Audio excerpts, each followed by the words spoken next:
Tao po. Tao po. Ay, si mama mo. Tang. Doon po sa kangkungan. Nasa kangkungan. So, alam mo dun sa kanila? Samahan mo kami, pupuntahan natin si mama mo. Ha? Tara. So, yun, mga kababayan, sobrang layo pala ng pinagkukunan ni Nanay Ella ng hanap buhay mula dun sa kanilang bahay. Ito yung dinadaanan nila. Ganun kalayo yung pinupuntahan nila. Ito yung dinadaanan nila papunta dito sa kinukunan nila ng mga paninda sa palengke. Kaputik tong dinadaanan namin dito sa papunta kay Nanay Ella.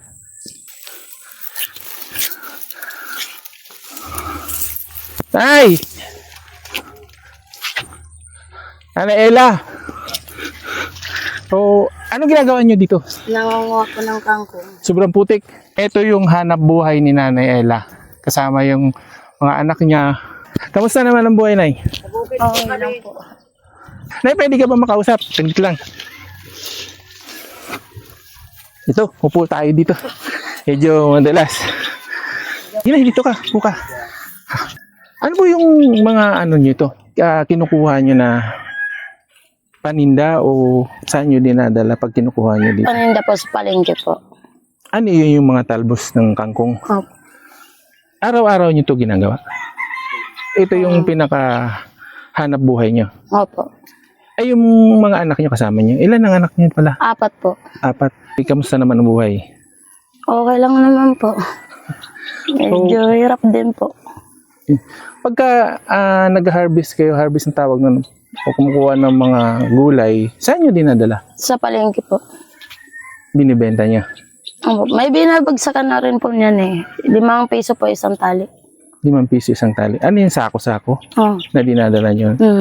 Gaano kalayo, pag galing nyo dito, gaano kalayo ang pinagdadalahan nyo yan nung mga kangkong para ibenta nyo? Parang ganito lang po at saka sa may high school po banda, ganun po kalayo. Bultuhan ba yan? Or Sako po. Depende po sa mga nag-order po sa akin kung ilang pieces po. pero isang sako yon na dinadala nyo doon. Sino nagbubuhat? Ikaw na. Yung pong boyfriend po ng anak ko. Okay, so yun mga kababayan, pagtapos nilang kunin dito sa umaga, nilalagay, tinatali-tali na nila, tapos dadalhin nila sa palengke para ibenta. May mga sukay na pala sila doon na nag-aantay din sa kanilang gulay na mga dinadala doon. Nay, okay lang, samahan ka namin papunta doon. So, ito po yung mga kangkong na kinukuha nila dito, tapos itatali nila ng ganito, then ilalagay sa isang sako para dalhin na doon sa palengke. Yun yung mga kinukunan ni Nanay Ella ng kangkong. Ang hirap ng buhay ni Nanay Ella kasi siya lang ang nagpapalaki sa mga anak niya. Ganito kalawak yung araw-araw nandito siya para kumuha ng mga gulay na paninda niya. Aming kangkong, oh. Ayan.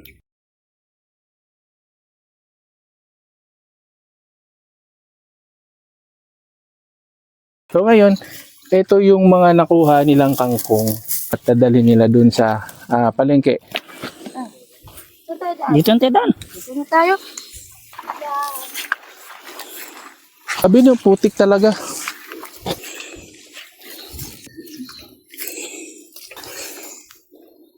Yan, hugas tayo.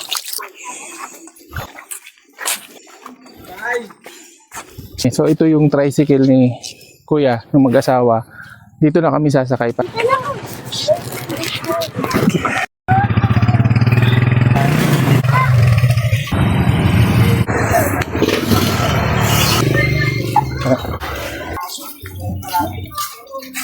So yun mga kabayan, ito pala yung pwesto ni Nanay Ella na pinagdadalhan ng mga kangkong para ibenta dito sa mismong palengke ng Kabuyaw. So ito yung kabaan ng palengke nila na pinagdadalhan nila. Kaya sinamahan natin kung paano talaga nila binibenta yung gulay na dinala nila dito sa palengke. So, dito pala nila dinadala yung gulay o kangkong na sinusupply nila. Kuya, ano pangalan niyo? Alan. Kuya Alan, gano'n na katagal na nagsusupply si Nanay Ella sa inyo ng mga kangkong? Sa mag-isang taon na kasi may mga anak kasi yan. Siya lang Ayun. So, si Kuya Alan din naman ang tumutulong doon sa mga dinadala ni Nanay Ella na kangkong para isupply sa kanya at ibebenta naman niya sa iba. So, malaking tulong din para sa kanya na may binabagsakan dito sa palengke.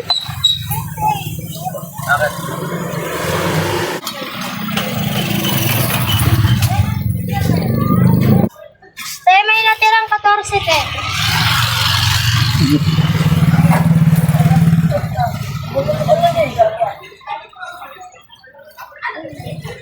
Ayan.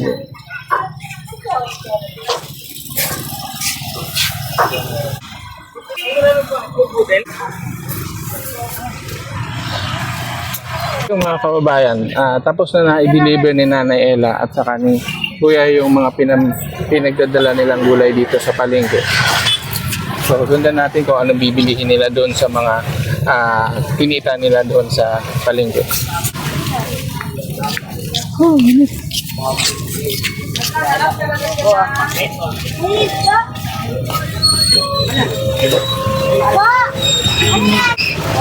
Ayan, bigay. Nagbebenta kami, nag-ano kami ng kanin.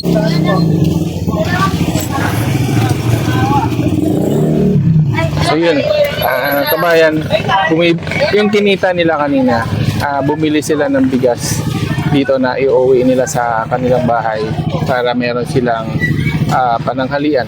O,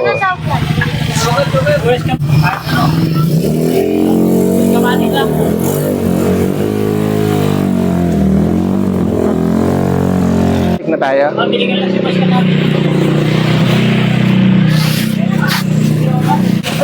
Balik na tayo sa tricycle na. Tara.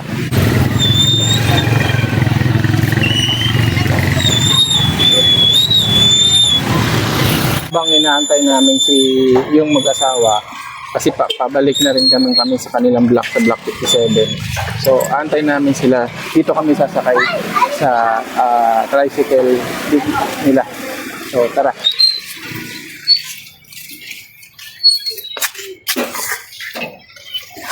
Nyat. Oh, ito. Iya.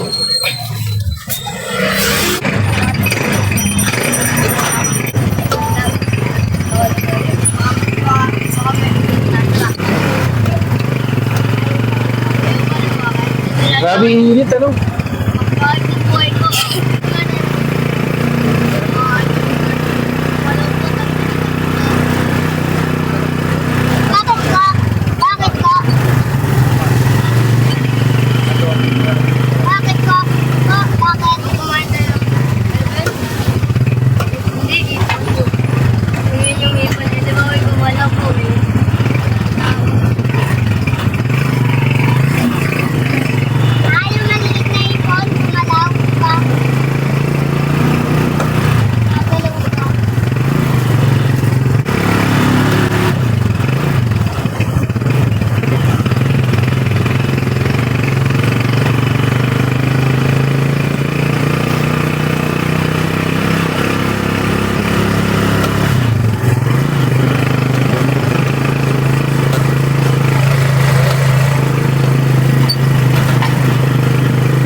Mga kabayan, nandito na nga kami sa bahay ni Nanay Ella kasama si Kuya na asawa niya.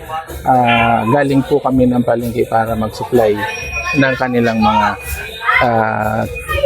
kinuhang mga kangkong para sa kanilang hanap buhay. Tara. Daming bubuli, daming basura.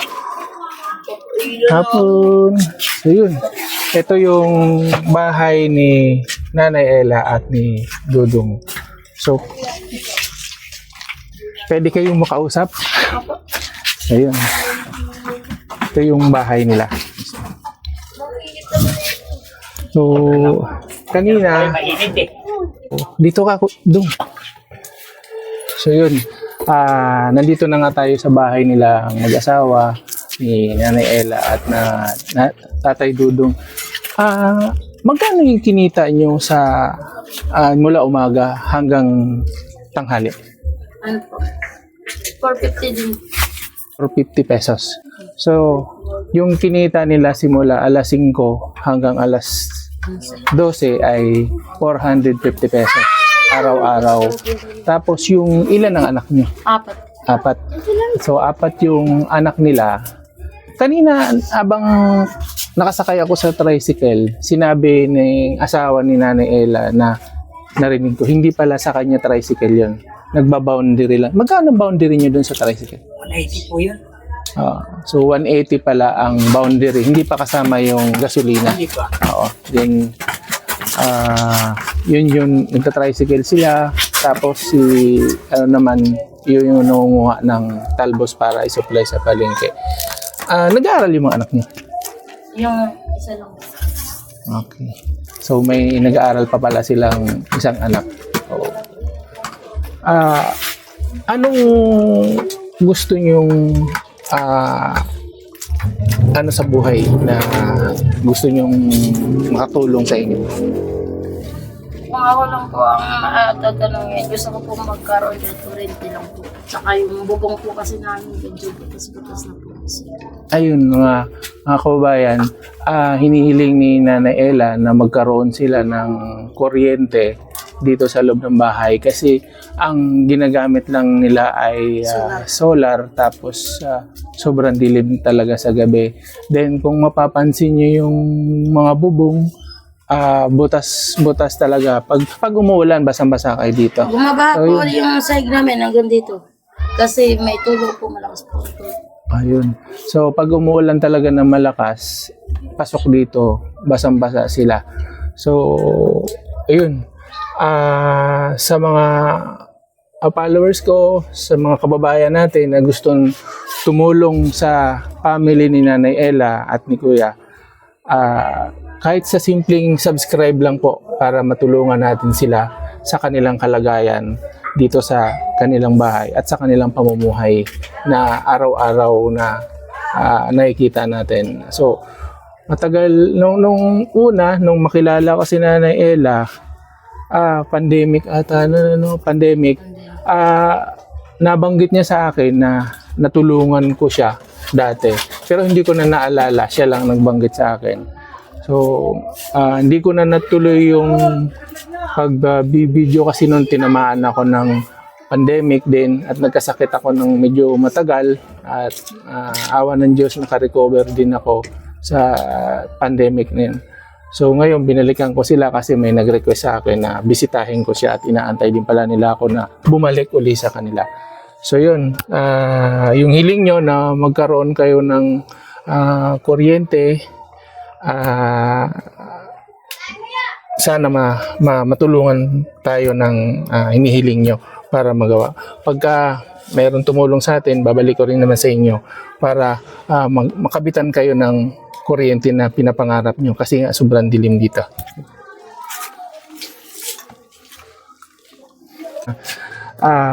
Meron po akong ibibigay kay Nanay Ella, makatulong din sa kanila. Maliit man to, pero sana makatulong sa kanila sa kanilang pang-araw.